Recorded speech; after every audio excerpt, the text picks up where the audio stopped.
I'm going to start with where I do with every guest I have on the show, and that's from the very beginning of their journey. What were you doing before work when you decided, you know what, I'm going to give this up and go after this thing called cybersecurity? I'm far left. So I was a Boilermaker welder, have been for 14 years, started straight out of school. Initially loved my job, used to wake up early, excited to go to work. And then COVID hit.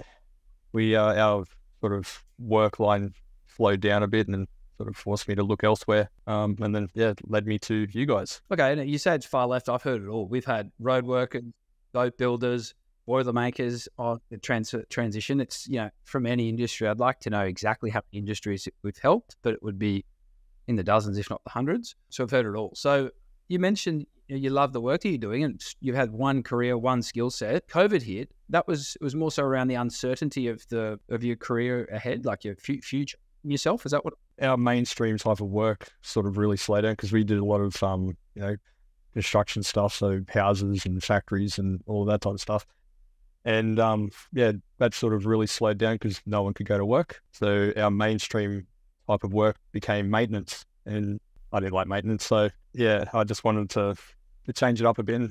I've been in the industry for 14 years. It was time for a change. Yep. Were you kind of hitting a bit of a ceiling after 14 years?